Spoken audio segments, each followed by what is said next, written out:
Hey guys, Treatment here, and today I wanted to set up this little tank here. This is a 45p. I've got a cabinet which is pretty much, it was custom made, I believe, by my friend Ian Watson for one of his own tanks, and he's let me have it, which is very nice. I'm not very good at scaping small tanks, but I thought I'd have a go. Partly inspired by MJ Aquascaping, Mark Young, he was here, and seeing his work with nano tanks, seeing how he manages to get so much impact out of these small tanks really inspired me. And so I thought, well, I'm going to try and do that myself. So I want to create something in here that's more than one world. I want a bit of action going on below the water, but I want something coming up above the surface as well. With small tanks, it's quite fun to do that because you can bring the display up and out beyond the confines of the glass and the water. So what do I want to do? Well, in my head I envisaged a piece of wood like this, kind of rising up, poking out the top. I've got this Ritala H-Ra or Hurrah, and I was going to have it sort of sitting on top of the wood for the most part, or growing up from behind it, interspersed with some of this Lindernia rotundifolia. I'm going to put in some carpeting plants and some cryptocorns, some really nice crypts that I've got, and a few other bits and pieces. But I guess before I do anything, I need to empty the tank, take it down, take all the bits out, give it a bit of a clean, and then we'll get on to putting something together. I like working with small tanks, although I do find it quite challenging, partly because I think this size tank is a tank that many people could accommodate in their home, and it's therefore great to showcase what you can do with such a size. It's a bit more affordable, takes up less room, and it's normally easier to get partners and family members and housemates on side to install something about this size. So yeah, let's get down to stripping it down, and then we'll put it back together.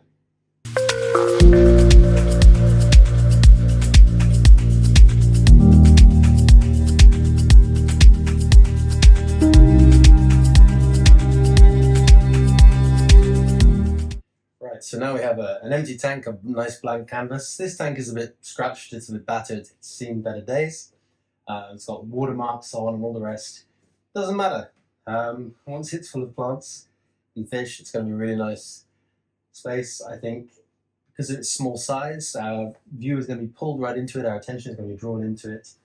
I've been thinking about which fish are going to go in here. And I think it's going to be green neons, Parachaerodon simulats. I've got some. They're small, they'd be quite happy in a small tank like this, even long term. Really colourful, they're beautiful. And the idea is here there will be a mix of open light areas and some more shaded dark areas. And as the fish move through those shadows, we'll really get the effect of their lovely green, blue, glowing bodies, which I think will be quite impressive, as well as bringing a very small display really much to life, giving it some character. 45p, excellent size tank. As I said, I'm not very skilled at dealing with these kind of tanks, this small size. One of the things that I was thinking about, ideally I might have a light background on here. That's an expensive piece of kit. For now I've just got some simple black aquarium backing on here. But I think that will cause our tetras to really stand out and bring out the colours of our plants and the contrasts. It'll create the shadows that we want as well, create really dark, nice areas where the fish can go and hide. I always find when I'm putting together my displays, I start thinking first about which fish is going in the tank, and then I think about how am I going to cater the tank to those fish whilst also making something that's aesthetically pleasing, producing something where the plants are going to thrive, and that, will be sustainable long term. So I think we're there. We're pretty much at the let's start work stage. I'm going to start by adding a substrate. I'll then place the piece of wood, and then I'm going to start with the planting. I've got quite a few plants to use. I'm very pleased. Got a wonderful selection of plants from Tropica, so I'm going to show those to you. And yeah, let's begin putting it together. So I did do a little design for this this display here. See if I can kind of show you what I was thinking of. I don't know if that's going to stay in focus or if it's going to be lit, but yeah, loads of stem plants coming out the top, crypts and so on in the shade beneath the wood, and carpeting plants in the low and light areas. So the first thing for me to do is to add the substrate in here, which I'm going to do now. I'm using this Tropica soil powder. I like the fine grains. We're going to be planting quite a few small plants today, so it'll be easier to plant into this medium. I'm going to have a nice deep layer of it as well, and although it can compact up, I think that's fine. We're going to put lots of cryptocorns in this tank. They're heavy root feeders. They're not something we're going to be moving around. They like quite a thick, solid substrate, so this should be fine. And it's nice and easy to pour in. Sounds satisfying.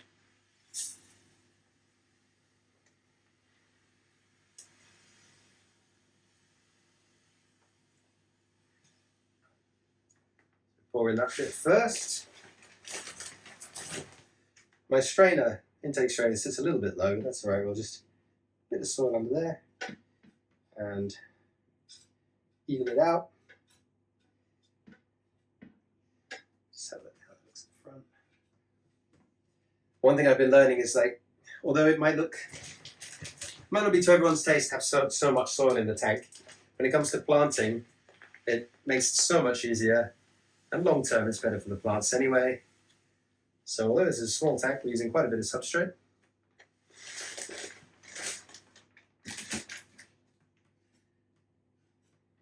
Feels nice, these fine granules.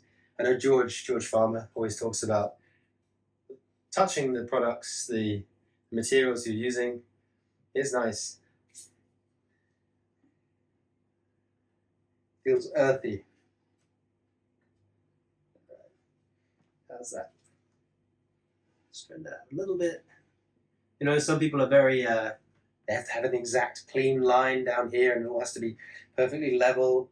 That's not me, that's not my style. I'm very much influenced by nature, and nature is very unstylized. That's my excuse anyway. So, got the substrate in there, and I'm going to play around with my piece of hardscape. So this is mangrove wood. It's actually by Superfish. I got it from Aquarium Gardens, very kindly donated by Dave of Aquarium Gardens. And I took my drawings to him and I showed him what I wanted to do. And then we went and we found a piece of wood that fit the bill. And that, I think, is quite a good way of doing it. Some people are more inspired by, so they find the hardscape and that's what inspires their tank. For me, it's more a case of, I have the idea and then I find the hardscape to fit.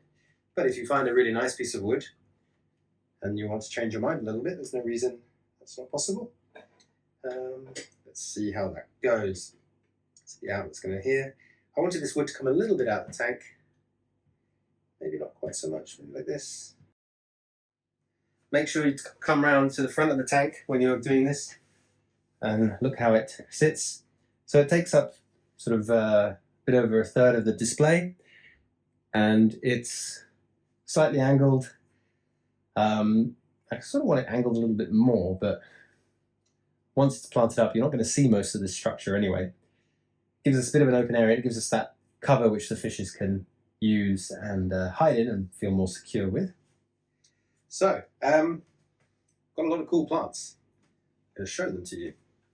Eleocharis acicularis, hairgrass. This is by Tropica. These are the in vitro pots. Good value because you get a lot of plant in them.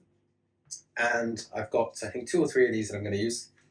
It's always better to buy a few more than you need, perhaps, and then return anything, because it's horrible to not have enough materials. I've got more than enough hairgrass to go in. I'm not having it too thick, a carpet. I'm actually breaking up with some other plants, one of which is, this is Marsilia hirsuta, one of the sort of clover-like plants. Again, this is the Tropica in vitro pot, and I really like them.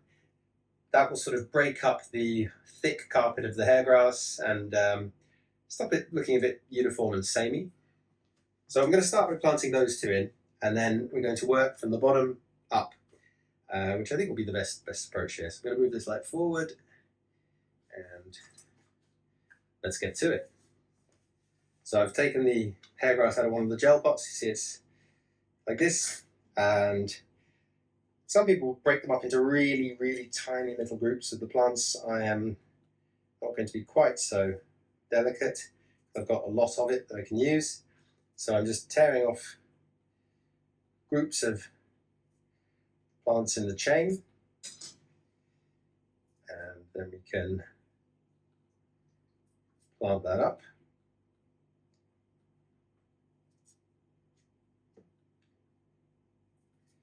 This is always the bit that tests whether you're a patient person or not a patient person.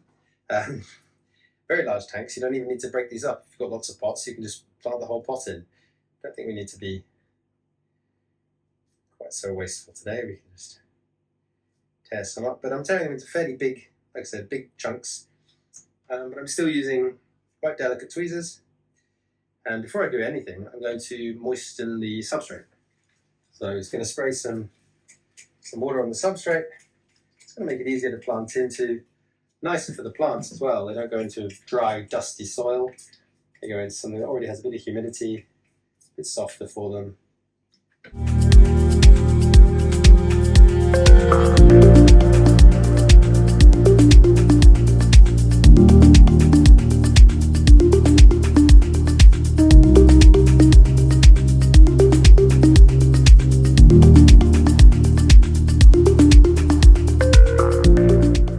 So our hair grass is in here now. I've got 3 pots in here. I've kept them in fairly large clumps.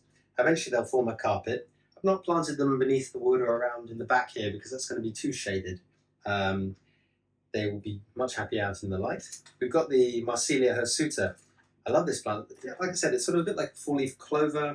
It's quite happy in low light. So what I'm going to do is I'm going to plant the the Marsilia, around the base of the wood because our stem plants are mostly going to be up here, forming this great big clump, and beneath that's going to be shaded. So we want the more shade tolerant plants right around near the base of the wood, and then they will blend into the Eleocharis out in the open. So I will begin doing that. I've only got 1 pot of this, but that's fine. I think we only need the one. Get planting. Really cute little plant, and it's very dark. It's darker than Glossostigma or Monte Carlo. I really like it. Sort of deep olive green, will contrast really nicely in terms of shape, colour and form with the hairgrass.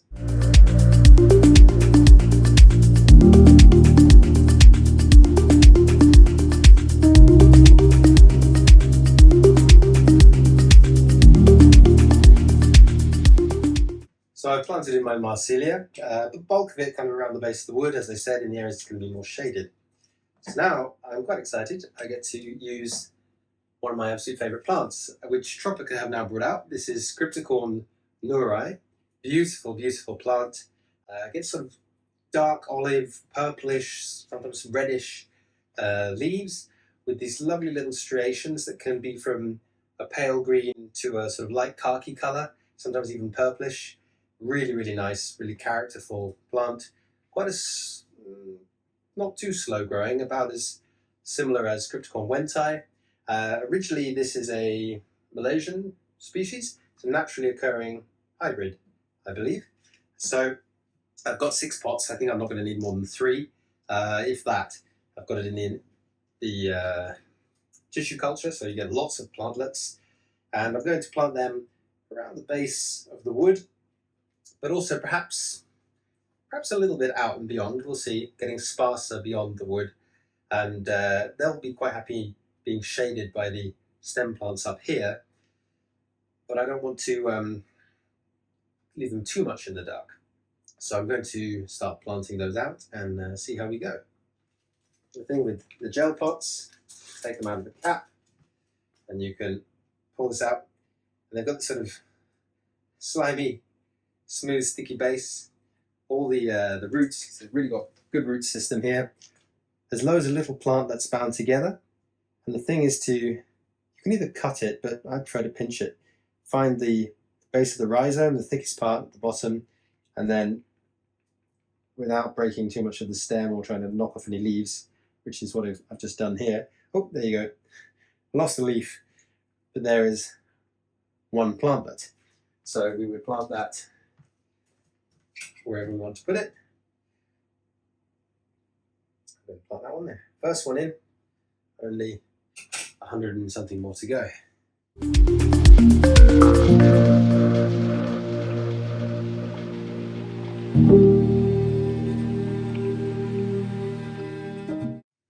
Right, our crypts are in. What I've done is I've planted the bulk of them sort of near to the wood, but also a few of them getting a little bit sparser out into the middle area here.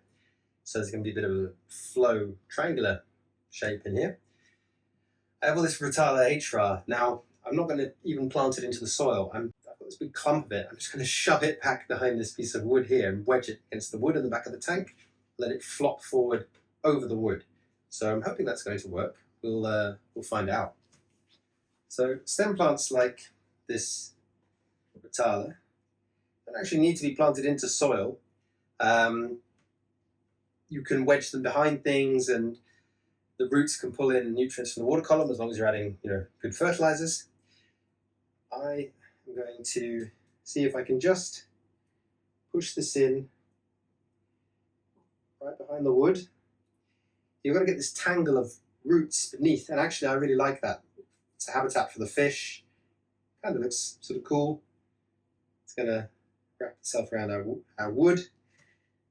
So because this plant dries out quite easily, I'm going to make sure I keep spraying it as we go along. I'm also going to spray everything else. Stop that from drying out too much. I need a better spray bottle. This Rotala goes really red under strong lighting. So up here near the top, just beneath the light, it should be nice, but it also will grow immersed and climb up and out of the tank, which gives us the different leaf shapes, different forms, slightly different colour. Looks very effective. Aquarium Gardens, they've got a lovely 60p with exactly that, and that's the effect I'm trying to achieve here. Got a few other plants I want to add, which are somewhere down here. Aha.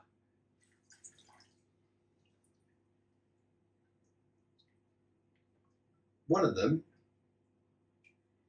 is a very rare Bucephalandra, the name of which I've forgotten right now, which was very kindly given to me, without me asking, I'll add, by my friend Sid from Sidscapes.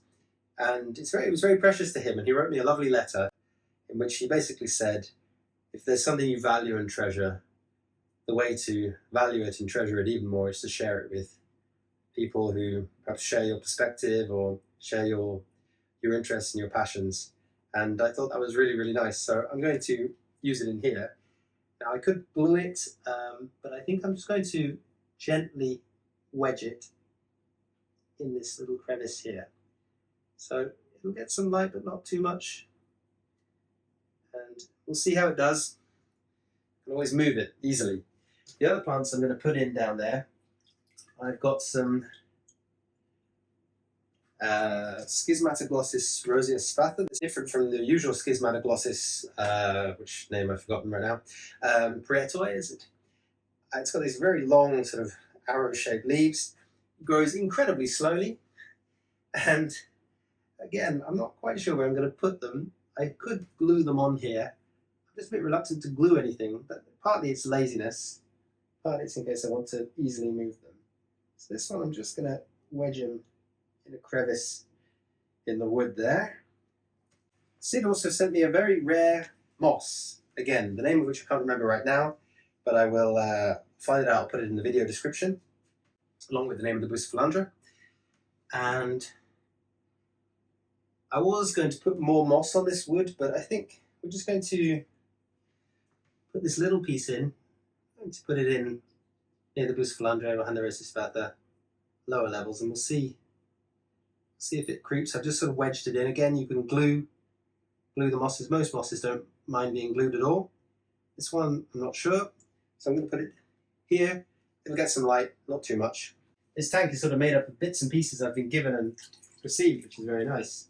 One of those bits and pieces is another rare plant, and it is a kind of tiny pygmy-like Java fern.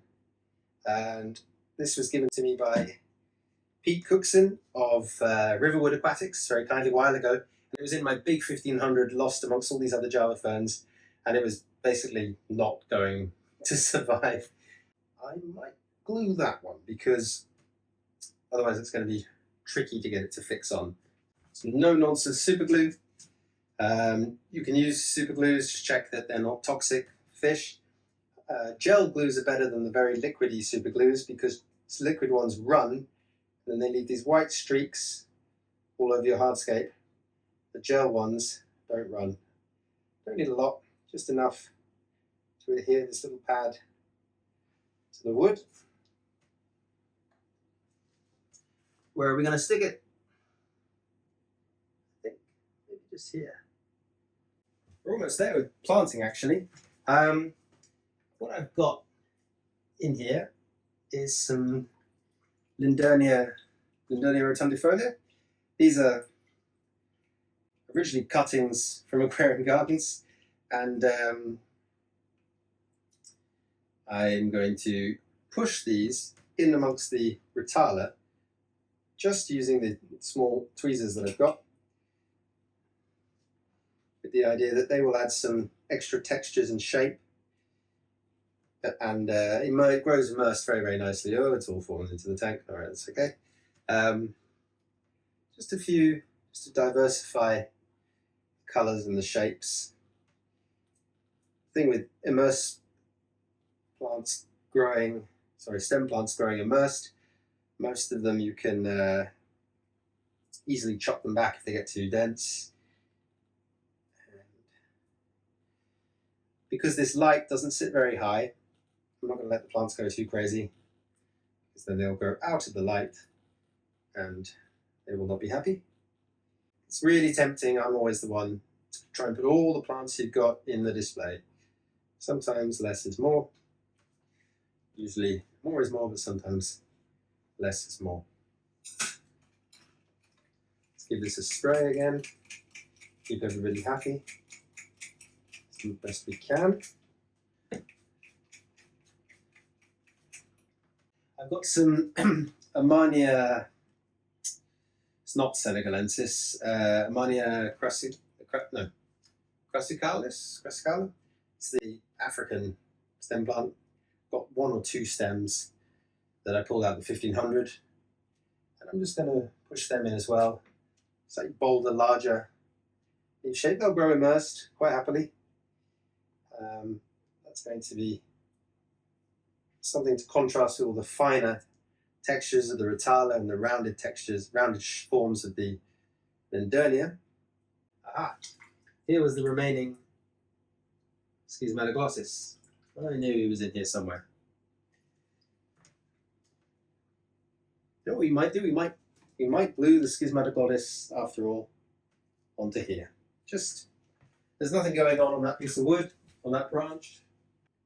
I always get super glue on my hands, always, even if I'm using the tiniest amount. Let's see if today will be the first time I don't. So far so good. Let's stick that on there, hold it for 10 seconds or so. So you can see this display has a sort of very rough triangular layout. Got the carpeting plants around here. That's going to be lifted by the taller cryptocorns, which then goes into this quite dense, bushy stem plant mass sitting above the wood, which has more crypts going around it, the moss, little Java fern. The nice thing with just having pushed the stem plants in the way we have is if it all doesn't work, we can lift them out and try something else.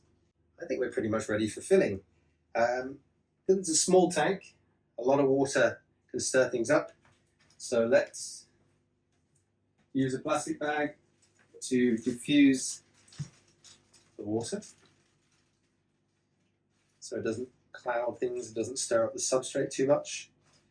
I'm using straight tap water, but it goes through a heavy metal axe behind here, which is to remove the chlorine, removes the chloramine.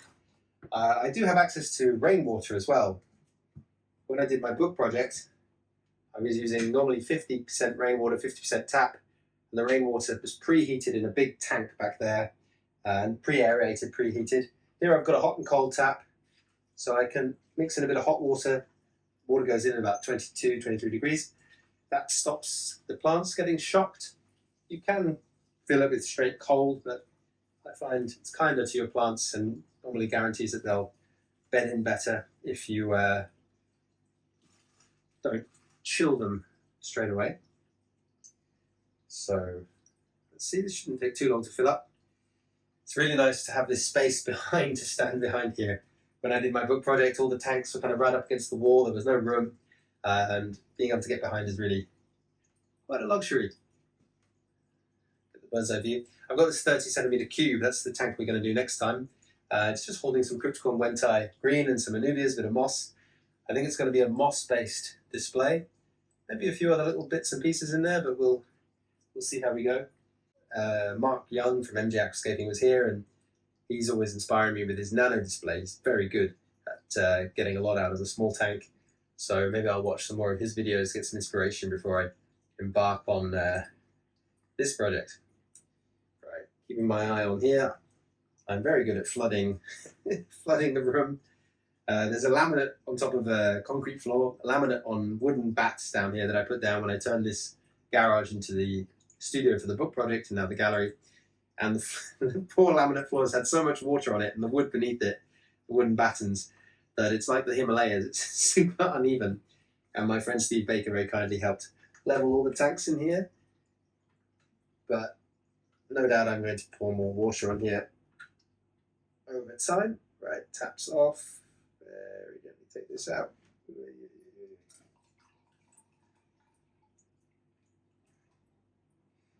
You can go and drip over there. Needs a bit of time to bed in, but I think it'll be a nice home. I think once the fish are in, they will really appreciate it. It needs a few hours for things to clear. I'm going to put the filter on. I'll actually show you what's in the filter. Well, I can tell you what's in the filter. It's a Biomaster Thermo 350 from Wazi. And I've got inline CO2 on there. I'm using a green leaf aquarium solenoid and gauge, fantastic American company who very kindly, along with Wazi, provided equipment for my book project, and they provided all the CO2 systems. Wazi provided all the filters. It's difficult in the beginning when all the plants are a bit sort of tired and battered and bruised. Got some condensation going on here, that's okay. Yeah, we'll see how it goes out and how it develops over time. Like I said, I'm not a nano tank expert, but I'm learning. I think it'll be a nice tank. I'm only putting a few of the green neons in. I think there's about 12 of them going in. So there's plenty of filtration. They'll be fine. There's enough space for them. There'll be lots of cover in the planting. We've got this twin star light on. Provides all the planting we need. Got CO2 going in. Good filtration. Be using the Tropica fertilizers for my nutrient regime. I will be doing a water change on this tank every day for the next week after using the substrates. Just keep the ammonia down and keep things balanced. Stop algae taking hold. In a little tank like that, that's pretty easy. I can just siphon it straight into the drain here and fill it up from behind. I'm hoping there'll be a sort of tangled jungle of beautiful, interesting leaves at the lower to mid level. And then up here, there'll be all the interest from the stem plants coming out, giving us colour. And any of the stem plants that are in the water, particularly the Ritala, will give us some nice reds, pinks, slightly orangey colours as well. So there'll be colour up top, interest and patterns, and some colour down below. And the water column will be full of our lovely blue-green Parachaerodon simulites. I'll put some shrimp in here as well. I'm going to do a week of water changes, then I'll probably use some mature aquarium water before I add some Neocardinia, some cherry shrimp, see how they do. If they're okay, then we'll think about adding some Amano shrimp, and if they're okay, then we'll think about adding some fish. So I prefer not to rush things. So I think we did this quite quickly. I enjoyed it. I had the sketch in my head. I think that's such a really good way of planning, particularly when you go and buy your materials, you know kind of exactly what you want. You have a rough idea of how much you need. It's a template that means when you're putting the display together, it's more likely to be successful and more likely to adhere to what you perhaps envisioned in the beginning. In terms of plants, I've used 3 pots of Tropica's Eliocharis sicularis, 1 pot of the Tropica Marsilia hirsuta, 3 pots of Tropica's Cryptocorn Neuri. I've got a sort of big bunch of Rotala Hurrah, a few stems of the Lindernia rotundifolia, 1 stem of the Armania brassicales, I think,